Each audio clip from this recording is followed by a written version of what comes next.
Modern ससुराल में बहू की संडे की दिन वाली रसोई। ओफो, मैं तो परेशान हो गई हूँ अपनी मॉडर्न ससुराल की संडे की दिन वाली रसोई से। पता नहीं कब देवर जी की शादी होगी और मेरी देवरानी आएगी। जैसे ही मेरी देवरानी आएगी मैं संडे वाली रसोई उसके माथे मर दूंगी। अपने मॉडर्न ससुराल की रसोई में खड़ी आंचल खुद में बड़बड़ा रही होती है। तभी कनिका हाथ में फोन लिए हड़बड़ी में सीढ़ियों से उतरते हुए नीचे आती है।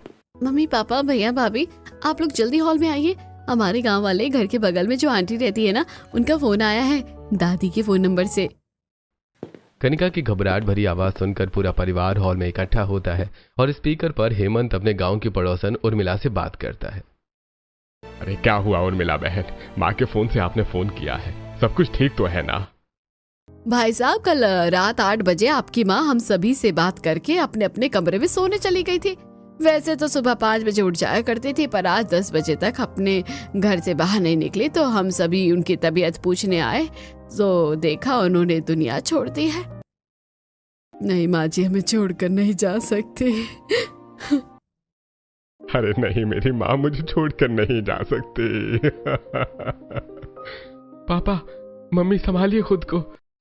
अमन अपने माता पिता को दिलासा देता है और सोफे पर बैठाता है। वहीं अरुण हेमंत से फोन लेकर बात करता है। उर्मिला आंटी, दादी माँ भी कहाँ है? आप लोगों ने क्या किया है? बेटा, तुम्हारी दादी को हमने घर के आंगन में सुलाया है। तुम लोग अभी रवाना हो जाओ, कल सुबह तक पहुंच जाओगे। पूरा परिवार अपने इकलौते बड़े बुजुर्ग के जाने के दुख में डूब जाता है और तुरंत कुछ जरूरी चीजें पैक करके अपनी फैमिली गाड़ी में बिठाकर गांव के लिए रवाना होता है। अगले दिन गांव पहुंचकर हेमंत पूरे नियम कानून से अपनी मां का अंतिम संस्कार करता है और 1 महीने बाद पूरा परिवार तेज धूप में अपनी जमीन पर खड़ा होता है। अरे कहाँ है वो प्रमोटर जिसे आप लोगों ने बुलाया है? उसने कहा है उसकी गाड़ी गांव के बॉर्डर तक पहुंच गई है। थोड़ी देर में प्रमोटर आता है और गांव में अपना कोई न रहने वाला होने की वजह से हेमंत अपने गांव की जमीन का सौदा करता है। वहीं धूप में खड़े खड़े परेशान चिंटू। हम लोग 15 दिनों से यहाँ पर हैं। न मेरे साथ कोई खेल रहा है न कोई बात कर रहा है। कल तो हम जाने वाले हैं। ऐसा करते हैं, आज गांव घूम लेते हैं। वैसे भी हमने कभी गांव अच्छे से घूमा नहीं है। हाँ, आखिरी बार गांव देख लेते हैं, फिर तो हम ये प्रॉपर्टी बेच ही देंगे। पूरा परिवार सनग्लासेस पहनकर गांव की तेज धूप में टहलते हुए नदी के किनारे पहुंचता है। अब पहले जैसी ताकत नहीं रही शरीर में। थोड़ा सा पैदल चला नहीं कि सांस फूलने लगती है। और यहाँ इतनी तेज धूप। अरे यहाँ कितनी तेज धूप है। और हम लोग घर चलते हैं, इस गांव में देखने जैसा कुछ भी नहीं है। भाभी क्या बात कर रही हैं? इतना सुंदर गांव है, इतनी सुंदर नदी है। अरे शहर में आपने कभी ऐसी नेचुरल ब्यूटी देखी है क्या? वाह देवर जी, क्या आइडिया दिया है आपने। कुछ न्यू हैशटैग पोस्ट करती हूँ। आंचल अपने फोन से सेल्फी क्लिक करने लगती है। वहीं चिंटू सबकी नजर से हटकर नदी के ठंडे पानी में खेलने लगता है। आहा, बहुत मजा आ रहा है, बहुत मजा आ रहा है। Hashtag ground to earth, hashtag natural beauty of India. पानी में खेलते हुए चिंटू नदी के बहाव में आकर डूबने लगता है। मम्मी बचाओ मुझे, मैं डूब रहा हूँ। मम्मी पापा बचाओ मुझे। अमन, अरुण, बचाओ उसे, बचाओ उसे। अरे ये नदी में चला गया। अमन और अरुण तुरंत पानी में उतरते हैं, पर तैरना न आने के कारण वो चिंटू तक नहीं पहुंच पा रहे होते हैं।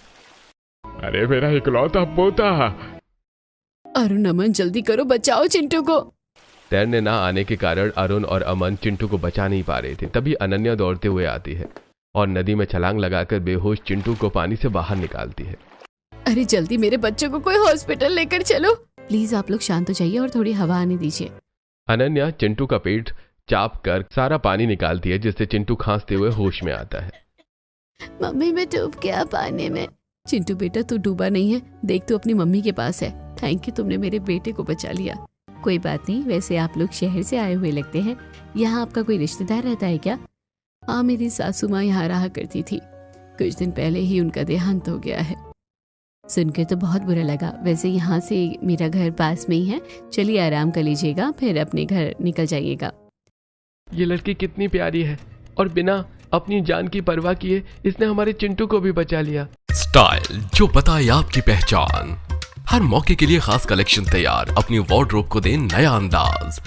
चाहे हो त्योहार की रौनक, ऑफिस की एलिगेंस या फिर किसी खास दिन की सेलिब्रेशन, हर लुक के लिए मिलेगा perfect outfit. Trendy designs, premium fabrics और ऐसे रंग जो आपके कॉन्फिडेंस को करें और भी हाईलाइट। अब इंतजार किस बात का, आज ही विजिट करें इंडीजी स्टोर और अपने फैशन गेम को करें अपग्रेड। वेबसाइट विजिट करने के लिए डिस्क्रिप्शन में दिए गए लिंक पर अभी क्लिक करें और अपना फेवरेट लुक आज ही चुनें। अनन्या पूरे परिवार को अपने छोटे से घर में लेकर आती है। अरे बेटी, ये कौन लोग हैं? जी, हम वो हैं जिसकी इकलौती जान को आपकी बेटी ने बचाया है। हमारा बेटा चिंटू नदी में डूब रहा था और आपकी बेटी ने उसे अपनी जान पर खेलकर बचा लिया। बहुत अच्छा किया बेटी, और इन्हें हमारे घर लेकर आई थी, ये भी बहुत अच्छा किया। आइए बैठे बैठे। 2 चारपाई पर पूरा परिवार बैठता है और घर के एक कोने में अनन्या मिट्टी का चूल्हा जलाकर दाल चढ़ाती है और कच्चे आम का आम पन्ना बना रही होती है। माँ, तुमने एक छोटे बच्चे का कपड़ा खरीदा था ना, वो चिंटू को हो जाएगा, जरा वो देना। मीनाक्षी से चिंटू के लिए कपड़ा लेकर अनन्या चिंटू के गीले कपड़े बदलकर उसे नए कपड़े पहनाती है और गर्मा गर्म दाल पिलाती है। इस गर्मा गर्म दाल से चिंटू को राहत मिलेगी और सर्दी भी नहीं लगेगी। और माँ, मैंने आम पन्ना बना दिया है, तुम सभी को आम पन्ना पिलाओ। मीनाक्षी सभी को आम पन्ना पीते हैं। पूरा परिवार अनन्या के अपनेपन से बहुत खुश होता है। बेटी, तुम्हारा अपनापन और प्यार मुझे बहुत अच्छा लगा, पर अब हमें शहर के लिए निकलना होगा, हमें देर हो रही है। थैंक यू आंटी, आपने मेरी जान बचा ली, वरना मैं इस साल के एग्जाम नहीं दे पाता। चल बंतर, इस साल क्या अगले साल भी एग्जाम देगा तू। पूरा परिवार हंसते हुए अनन्या के घर से विदा लेता है और अपने पुश्तैनी घर के पास पहुंचकर बाहर खड़ी अपनी गाड़ी में बैठकर शहर के लिए रवाना हो जाता है। ऐसे कुछ दिन बीतते हैं और एक दिन पूरा परिवार डाइनिंग टेबल पर खाना खाने बैठा होता है। चिंटू बेटा, अच्छे से खाना खाना, पेट भर कर खाना खाओगे तभी ना तुम्हारी सेहत में ताकत आएगी। हाँ दादी, मैं तो पेट भरकर खाना खाता हूँ। काश उस लड़की से मैं दोबारा मिल पाता। कितनी सुंदर लड़की थी। जब से गांव से आया हूँ उसी का चेहरा मेरी आंखों के सामने घूम रहा है।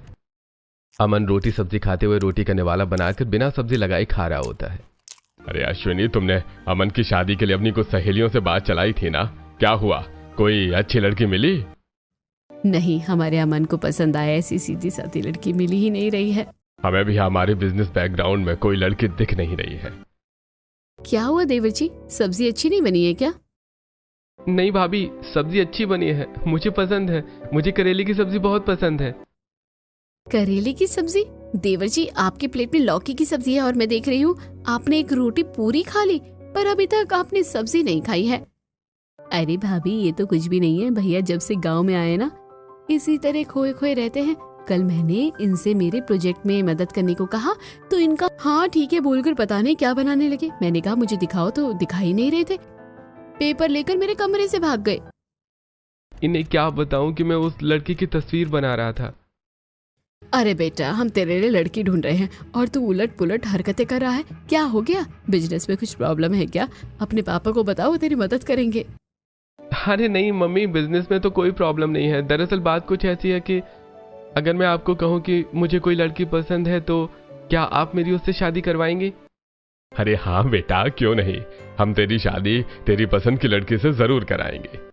आप लोगों को याद है वो लड़की जिसने गांव में चिंटू की जान बचाई थी? क्या देवर जी, आपको गांव की वो गवार पसंद है? उसे आप मेरी देवरानी बनाना चाहते हैं? भाभी गवार मत कहिए उसे, वो बहुत अच्छी लड़की है। वो आपको कब से अच्छी लगने लगी? शहर में इससे ज्यादा मॉडर्न और स्टाइलिश लड़कियां मिल जाएंगी। भाभी बेशक उससे ज्यादा मॉडर्न और स्टाइलिश लड़कियां मिल जाएंगी, पर उसके जैसी अच्छे दिल की लड़की नहीं मिलेगी। भाभी आप ही सोचिए, बिना किसी जान पहचान के उसने अपनी जान को खतरे में डालकर चिंटू की जान बचाई थी और अब आप ही उसे इस घर की बहू मनाने से मना कर रही हैं। अमन और आंचल में बहस छुट जाती है। साथ ही कनिका और अरुण भी एक साथ बोलने लगते हैं, जिससे किसी की आवाज साफ सुनाई नहीं दे रही होती है। नहीं, वो लड़की। अरे भाभी मेरी बात तो सुनो। भैया आप हमारी बात तो सुनो। अरे कोई एक बोलो यार, सब साथ में बोल रहे हो। सब चुप करो। देवर जी, उस लड़की से अच्छी तो शहर की दूसरी लड़की होगी, कोई दूसरी लड़की पसंद कीजिए। नहीं भाभी, आप मेरी बात समझिए। अरे एक बार उसकी बात तो सुनो। हाँ भाभी सुनिए तो। अरे भैया भाभी आप लोग शांत हो जाइए। चुप हो जाओ सबके सब। तुम सब बक बक किए जा रहे हो बकरी की तरह। मेरे बेटे को जो लड़की पसंद है उसकी शादी उसी से होगी और मुझे भी वो लड़की बहुत पसंद है, वही हमारे घर की बहू बनेगी। Thank you mummy, thank you so much. अच्छा, तो ये गांव की गंवार मेरी देवरानी बनेगी। कोई बात नहीं, फिर रसोई और घर के सारे काम उसी से करवाऊंगी, वो कुछ कहेगी भी नहीं।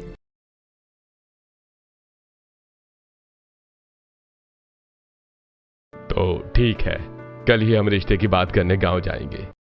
ये मजा आएगा, आंटी मेरी परमानेंट आंटी बन जाएगी। ऐसे ही आज का दिन बीतता है। अगले दिन पूरा परिवार गांव के लिए रवाना होता है और कृष्णलाल के घर पहुंचता है, जहां सभी जमीन पर बैठे होते हैं। जी, शादी तो हम करवा देंगे, पर हमारा घर देखकर आपको हमारी आर्थिक हालत का अंदाजा तो लग ही गया होगा। आप चिंता मत कीजिए, हमें आपसे सिर्फ आपकी बेटी चाहिए। हमने शहर में बहुत मॉडर्न स्टाइलिश एसी वाला घर बनवाया है, जहां आपकी बेटी को गर्मी नहीं लगेगी। यहाँ तक कि हमारे मॉड्यूलर किचन में भी एसी लगा है, आपकी बेटी को वहाँ किसी तरह की तकलीफ नहीं होगी। जी, हमें रिश्ता मंजूर है। दोनों परिवार की सहमति से रिश्ता तय हो जाता है और पंडित जी को बुलाकर शादी की तारीख निकलवाई जाती है। और अनन्या अपनी शादी की खबर देने आम के बगीचे में अपनी सहेलियों के पास आती है और उन्हें अपने होने वाले ससुर के बारे में बताती है। अरे वाह, एसी वाले ससुराल में जा रही है, अब तो तू बड़े मजे से रहेगी। हाँ, अब मुझे चूल्हे और गर्मी से छुटकारा मिलेगा और मैं अपने एसी वाले ससुराल और एसी वाली रसोई में आराम करूंगी। ऐसे ही कुछ दिन बीतते हैं और शादी की तारीख आ जाती है। तय तारीख के दिन गांव में ही मंडप बनाकर अमन और अनन्या की शादी होती है और अनन्या विदा होकर अपने ससुराल आती है, जहां गृह प्रवेश हो रहा होता है। ये आंटी घर आ गई, आंटी घर आ गई, अब मैं आंटी के साथ खेलूंगा। वेलकम देवरानी जी, आपके मॉडर्न ससुराल में आपका स्वागत है। मम्मी, जल्दी से गृह प्रवेश कराओ। शादी के सिलसिले में बार बार गांव जाना और गांव से आना, ये सब करके हम सब बहुत थक गए हैं। बहू, दाहिने पैर से कलश गिराकर गृह प्रवेश करो। अनन्या दाहिने पैर से कलश गिराकर गृह प्रवेश करती है। ये क्या, घर तो बिल्कुल ठंडा है, यहाँ तो बिल्कुल भी गर्मी नहीं लग रही है। भाभी, हमने बताया था ना कि आपके पूरे ससुराल में एसी लगा हुआ है। हमारे घर में गर्मी का नामो निशान नहीं होता है। आइए भाभी, मैं आपको आपका कमरा दिखाती हूँ। कनिका अनन्या को उसके एसी वाले कमरे में पहुंचाती है। अरे वाह, हमारे कमरे में भी एसी लगा है क्या? यहाँ कितना अच्छा बेड लगा हुआ है। इस बेड पर सोने में तो बड़ा मजा आएगा। इस बेड का मैट्रेस बहुत सॉफ्ट और मुलायम है, इस पर लेटते ही तुम्हें गहरी नींद आ जाएगी। अनन्या अमन के साथ बेड पर लेट जाती है और लेटते ही दोनों गहरी नींद में चले जाते हैं। ऐसी रात बीतती है। अगले दिन अनन्या तैयार होकर हॉल में आती है। बहू, आज तेरी पहली रसोई है और तेरा ससुराल थोड़ा खाने पीने वाला ससुराल है, तो बहू तू अपनी पहली रसोई में जरा अच्छे अच्छे पकवान बनाना अपने ससुराल वालों के लिए। जी माँ जी, मैं आप सभी के लिए अच्छा खाना बनाऊंगी। बड़ी बहू, तू छोटी बहू के साथ रसोई में चली जा और उसे सब कुछ अच्छे से समझा देना। आंचल अनन्या को लेकर मॉडर्न रसोई में जाती है, जहां सेंट्रलाइज्ड एसी लगा होता है। अरे, घर से ज्यादा ठंडी तो रसोई है और यहाँ कितने अलग अलग तरह के कितने सारे सामान रखे हुए हैं। मैं क्यों बताऊँ इन्हें इन सब चीजों के बारे में? कौन सा गांव में ये सब इस्तेमाल करती थी? देवरानी जी, आपको रसोई के बारे में क्या बताना? वहाँ बर्तन रखे हुए हैं, वहाँ मसाले और नीचे ड्रॉअर में राशन रखा है। जो चीज आपको ना मिले अगल बगल देख लीजिएगा, कहीं ना कहीं तो रखी ही होगी। मैं चलती हूँ, आप अपनी पहली रसोई कीजिए। आंचल रसोई से निकल जाती है। वहीं अनन्या इंडक्शन के पास आकर खड़ी होती है। ये कैसी रसोई है मेरी? यहाँ ना गैस चूल्हा है ना मिट्टी का चूल्हा। मैं रसोई किस में बनाऊँ? मैं देर नहीं कर सकती, मुझे फटाफट सभी के लिए खाना बनाना है। ऐसा करती हूँ, घर के पीछे मिट्टी का चूल्हा बना लेती हूँ, फटाफट सारा खाना मिट्टी के चूल्हे पर बना लेती हूँ। इतना कहकर अनन्या बर्तन, राशन और अपनी जरूरत की चीजें लेकर चिलचिलाती धूप में घर के पीछे आती है और वहीं की मिट्टी से मिट्टी का चूल्हा बनाती है। लकड़ी कहाँ से लेकर आऊं? यहाँ लकड़ी कहाँ मिलेगी? अनन्या सोच रही होती है, तभी अनन्या को पास में एक पेड़ दिखता है। अनन्या पेड़ के पास आती है और दो मोटी टहनियां तोड़कर अपना चूल्हा जलाती है और खाना बनाना शुरू करती है। हे भगवान, गांव में चूल्हे पर इतनी गर्मी नहीं लगती थी जितना ज्यादा शहर में लग रही है। ऐसा लग रहा है जैसे भट्टी में खड़ी हूँ, तनिक भी ठंडी हवा नहीं चल रही है। अनन्या किसी तरह सभी के लिए अलग अलग तरह का खाना बना रही होती है। वहीं चूल्हे से निकल रही धुएं से परेशान होकर सभी पड़ोसन अपनी बालकनी में आ जाती हैं।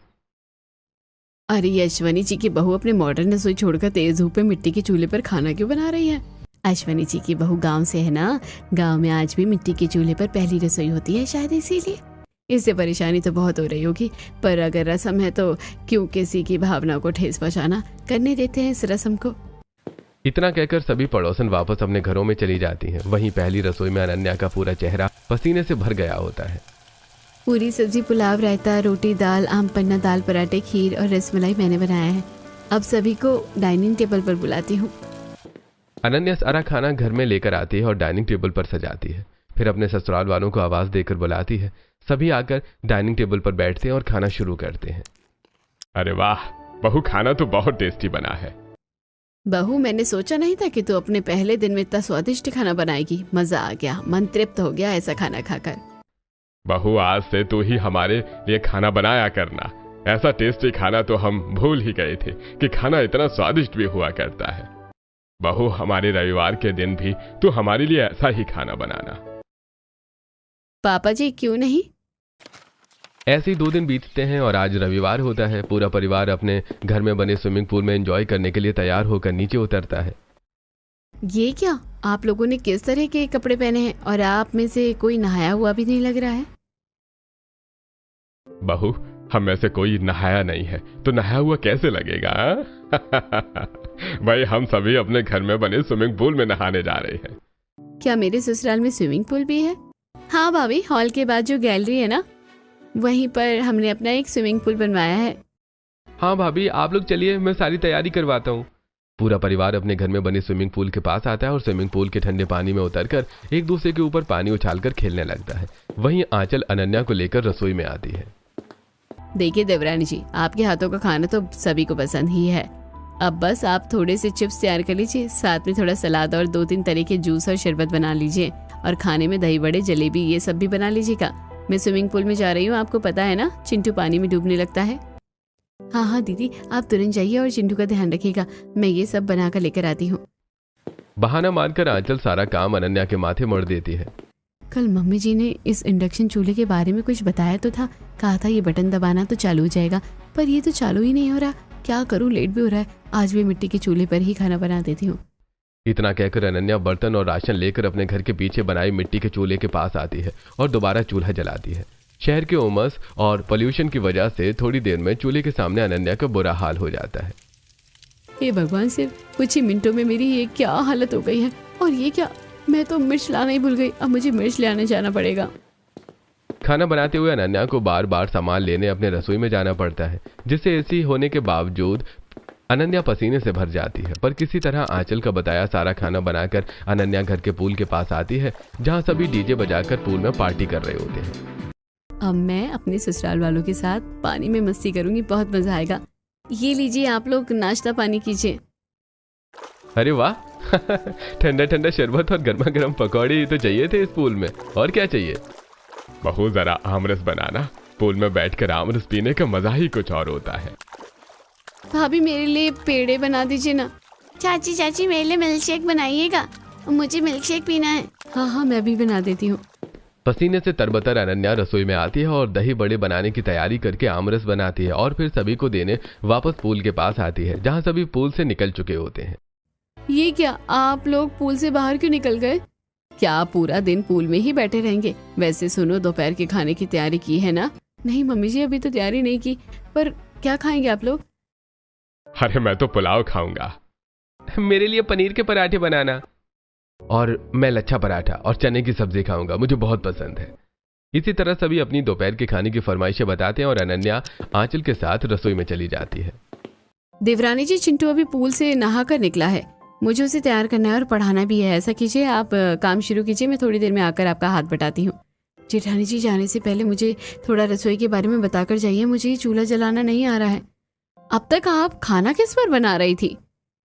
खाना बनाने में देर ना हो इसलिए मैंने घर के बाहर मिट्टी का चूल्हा बना लिया था, उसी पर सब बनाया है। ठीक है, तो आप मिट्टी के चूल्हे पर ही खाना बनाइए, ये इंडक्शन चलाना आपके बस की बात नहीं है। इतना कहकर आंचल अपने कमरे में चली जाती है और कपड़े बदलकर आराम से सो जाती है। वहीं दूसरी तरफ दोपहर की तेज चिलचिलाती धूप में एक बार फिर अनन्या मिट्टी के चूल्हे पर खाना बनाने बैठती है। उसकी पूरी साड़ी पसीने से भीग चुकी होती है और उसका चेहरा तेज धूप में धीरे धीरे लाल पड़ जाता है। तभी कुछ पड़ोसनें बाहर आती हैं। बहू, उस दिन तो तेरी पहली रसोई थी इसलिए हमने कुछ नहीं कहा, पर आज संडे के दिन फिर से तूने मिट्टी का चूल्हा जला दिया है। वो मुझे अपने ससुराल वालों के लिए खाना बनाना है, बस थोड़ी देर लगेगी, उसके बाद मैं मिट्टी का चूल्हा बुझा दूंगी। तेज धूप और चूल्हे की आग से अनन्या का पूरा शरीर झुलसने लगता है। ऐसे ही अपने मॉडर्न ससुराल में अनन्या का पहला संडे बीतता है और फिर अगले दिन बड़ी बहू, कल हमारे स्विमिंग पूल के पास पार्टी करने की वजह से स्विमिंग पूल गंदा हो गया है। आज स्विमिंग पूल की अच्छे से सफाई कर देना। ठीक है मम्मी जी, मैं कर दूंगी। इतना कहकर आंचल रसोई में अनन्या के पास आती है। देवरानी जी, इनको ऑफिस जाकर लंच भी देना दीजिए। स्विमिंग पूल के पास स्विमिंग पूल की साफ सफाई कर दीजिए। ठीक है जेठानी जी, मैं कर दूंगी। पूरे घर की रसोई बनाने के बाद अनन्या दोपहर में पूरे पूल की साफ सफाई करती है और पूरी तरह से थकान से चूर हो जाती है। इसी तरह उसके दिन बीतते हैं और फिर संडे आ जाता है। कनिका, अश्विनी, हेमंत, अरुण और अमन अपने अपने दोस्तों को लेकर घर आते हैं। इतने सारे लोग कौन हैं ये सब? देवरानी जी, ये हमारे दोस्त हैं। आज संडे है ना, तो हमने सोचा क्यों ना इनके साथ एंजॉय किया जाए। अनन्या, जरा तो मेरे और दोस्तों के लिए ढोकला, जलेबी और फाफड़ा बना दो। तुम मेरे और मेरे दोस्तों के लिए डोसा और चाउमीन बना दो। अरे बहुओं, मेरे दोस्तों के लिए लस्सी, पेड़े और दही बड़े बना देना। और बहुओं, मेरी सहेलियों के लिए ठंडा शरबत, पकौड़े और दोपहर के खाने में पूरी सब्जी बना देना। इतना कहकर अपने कोई दोस्तों के साथ हॉल में पार्टी करने लगता है। वहीं कनिका अपनी सहेलियों के साथ पूल के पास आ जाती है। वहीं आंचल और अनन्या रसोई में आते हैं। जेठानी जी, आप बस मेरी थोड़ी थोड़ी हेल्प कीजिए, बाकी काम मैं संभाल लूंगी। देवरानी जी, क्या मदद करूं? थोड़ा सा ही तो काम है, इतना काम तो आप अकेले ही कर लेती हो। और मेरी सहेलियां भी आई हुई हैं। अब मैं अगर यहाँ आपकी मदद करूंगी तो उनके साथ कौन रहेगा? और देखिए ना, मैंने कल ही अपने नाखूनों पर 5,000 रुपए लगाए हैं, ये भी खराब हो जाएंगे। कोई बात नहीं जेठानी जी, आप अपनी सहेलियों के पास जाइए, संडे की रसोई मैं संभाल लूंगी। अनन्या अश्विनी की समझाई तरीके से अपने मॉड्यूलर किचन में काम शुरू करती है, पर अनन्या एक साथ इंडक्शन, ओवन, मिक्सर, ग्राइंडर और टोस्टर नहीं चला पाती है और ओवन जल जाता है। आवाज सुनकर अश्विनी गुस्से में रसोई में आती है। बहू, ये क्या किया तुमने? ओवन ही जला दिया? मम्मी जी, मैंने जानबूझ के नहीं किया, वो गलती से हो गया। अरे बहू, तेरी एक गलती हमें 12,000 रुपए की पड़ी है। थोड़ा संभल कर काम किया कर। इस मॉडर्न रसोई में कोई सामान सस्ता नहीं है। सुबह सुबह नुकसान कर दिया तूने। मैं तो अपने ससुराल में ठंडी हवा खाना चाहती थी, पर यहाँ तो हर दिन की बात अलग है। संडे के दिन भी मुझे छुट्टी नहीं है। सभी संडे के दिन छुट्टी मनाते हैं, वहीं संडे के दिन रसोई मेरे नाम होती है और मैं परेशान होती हूँ। अनन्या किसी तरह सभी के पसंद का खाना बनाती है और बाहर ही बाहर उनके कमरों में ले जाकर खाना परोसती है। इसी तरह शाम होती है और थकी हारी पसीने से लथपथ अनन्या अपने कमरे में आती है। अरे मेरी धर्मपत्नी जी कहाँ थी दिन भर से? अपने पति से मिली तक नहीं। इतना कहकर अमन अनन्या को गले लगाता है, पर अनन्या के पसीने से तुरंत अनन्या को छोड़ देता है। अनन्या, तुम्हें कितना पसीना हुआ है? कितनी गंदी बदबू आ रही है। जाओ जल्दी नहा कर आओ। पूरा दिन ये अपने दोस्त और परिवार के साथ एंजॉय करते हैं और मैं इन्हीं लोगों के लिए रसोई में जलती रहती हूँ और इन्हें मुझे से घिन आ रही है। ऐसे ही हर संडे रसोई अनन्या के नाम होती है और रसोई में तरह तरह का खाना बनाकर किसी के कमरे, तो कभी टेरेस, तो कभी लॉन में दौड़ दौड़ कर खाना पहुंचाने की भागदौड़ी में अनन्या पसीने से नहा लेती है और थकान से चूर हो जाती है। ऐसे ही एक महीना बीतता है और आज अनन्या नीलम से फोन पर बात कर रही होती है। और मालकिन जी, आपने एसी वाले ससुराल में खूब आराम कर लिया होगा ना? अब तो कैसा आराम, यहाँ तो रसोई में खड़े खड़े पाँव दुख गए हैं और गर्मी में खाना बनाते हुए पूरे शरीर में छोटे छोटे दाने हो गए हैं। अरे पर तेरे ससुराल में तो एसी लगा हुआ है ना? अरे अगर कोई हिमालय पर भी दिन भर दौड़ता रहे तो उसे भी तो पसीना हो जाए। यहाँ तो फिर भी एसी लगा हुआ है। कभी रसोई से पूल जाओ, कभी छत पर जाओ, कभी कमरे में जाओ, तो कभी सामान लेने बाजार जाओ। कौन सा एसी काम करेगा इतनी भाग दौड़ में? और आज के संडे मुझे इडली, ढोकला, पराठे, कुलचे और भी कुछ बनाना है। फोन रखकर अनन्या रसोई में आती है और एक बार फिर संडे की रसोई संभालती है। ऐसे ही दिन बीतते हैं और एक शनिवार। कल संडे है ना, न जाने कल मुझे रसोई में कितना परेशान होना पड़ेगा। हॉल की साफ सफाई कर रही है अनन्या, ये सोच रही होती है, तभी हाथ में फोन लिए अमन भागते हुए हॉल में आता है। अनन्या, अनन्या, तुम्हारे घर से फोन आया है। तुम्हारे पापा की तबीयत बहुत खराब है, जल्दी बात करो। क्या पापा जी की तबीयत खराब है? पापा जी आप ठीक तो है ना? बेटी तू घबराना मत, तेरे पापा ठीक है, बस तू जल्दी यहाँ आ जा। मैं अकेले ये सब नहीं संभाल पाऊंगी।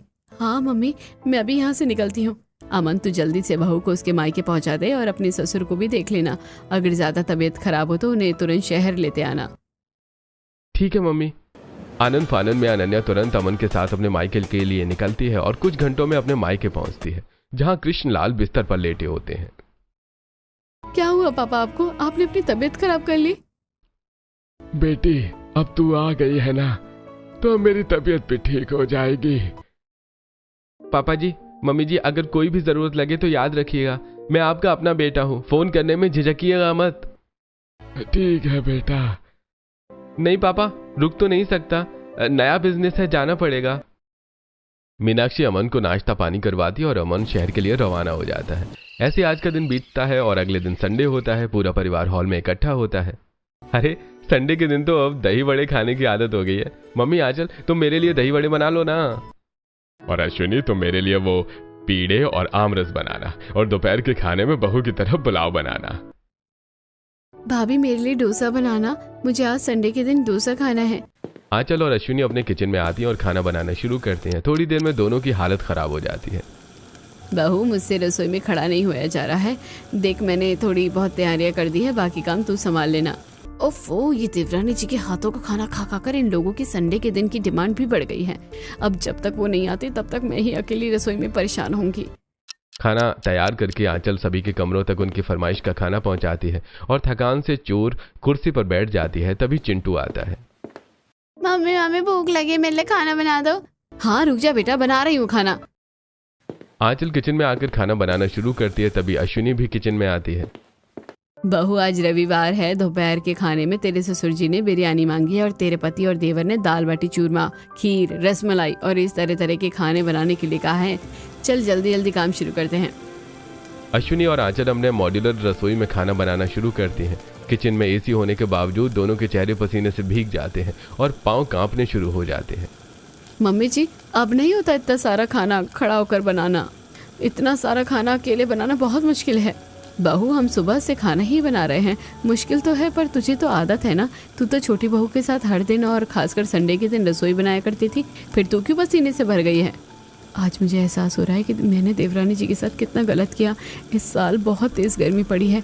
इतनी गर्मी में किसी के लिए भी अकेले रसोई में खाना बनाना मुश्किल है, और देवरानी जी से तो मैंने चूल्हे पर खाना बनवाया है। न जाने वो कितनी परेशान होती होगी। आंचल को अपनी गलती का एहसास होता है। वहीं दूसरी तरफ अनन्या के मायके में। बेटी कब से तू उदास क्यों बैठी हुई है? माँ संडे है, आज के दिन मेरे ससुराल वाले खूब खाते पीते हैं, न जाने आज रसोई कौन संभाल रहा होगा। अरे तेरी जेठानी है, वो सब संभाल रही होगी। मम्मी सच बताऊं तो संडे के दिन रसोई मेरे ही नाम होती थी और मैं अकेले ही पसीने से तरबतर परेशान होती थी। जेठानी जी रसोई की कोई काम करना नहीं चाहती है। चिंता मत कर बेटी, अब बहुत जल्द तेरे ससुराल वालों को इस बात का एहसास होगा। मीनाक्षी अनन्या को धीरज धराती है। वहीं अश्विनी और आंचल आज का संडे बिताती हैं और अगले दिन घर की साफ सफाई, गंदे कपड़े धोने और राशन लेकर जाने में अश्विनी चक्कर खाकर सोफे पर बैठ जाती है।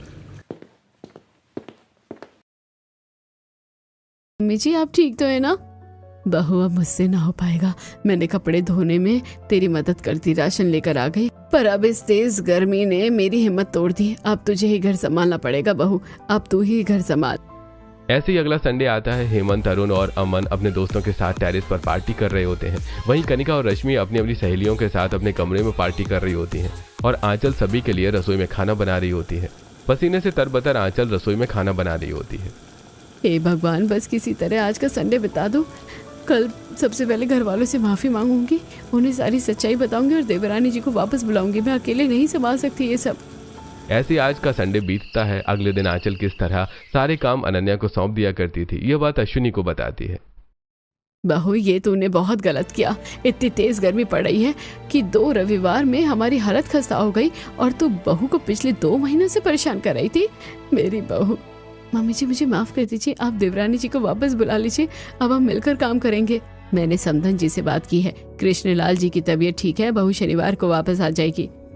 ऐसे दिन बीतते हैं और शनिवार की रात अनन्या घर लौट आती है और अगले दिन अनन्या रसोई में खाना बनाने की तैयारी कर रही होती है। तभी अश्विनी, आंचल और कनिका रसोई में आते हैं।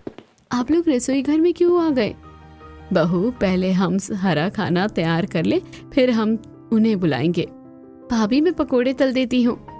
देवरानी जी सभी को आपका हाथ का खाना पसंद है, लेकिन खाना आप बनाइए, शरबत मैं तैयार कर देती हूँ और आटा मैं गूंथ दूंगी और सब्जी भी काट दूंगी।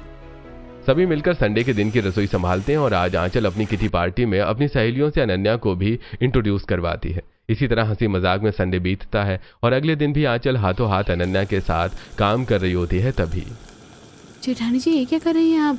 आपके नाखून तो खराब हो जाएंगे ना, आप रहने दीजिए, मैं कर लूँगी। मुझे माफ़ कर दीजिए देवरानी जी, ये नाखून, ये चिंटू, ये सब तो सिर्फ बहाना था। असल में तो संडे वाली रसोई और घर के कामों से मैं बचना चाहती थी, पर अब मुझे एहसास हो गया है कि अकेले घर के काम करना कितना मुश्किल होता है। आज से हम दोनों देवरानी जिठानी मिलकर घर के काम करेंगे और संडे की रसोई संभालेंगी। क्या आपके भी घर में संडे के दिन पूरा परिवार साथ में एंजॉय करता है, या किसी एक के नाम रसोई करके बाकी सब एंजॉय करते हैं? कमेंट करके बताइए।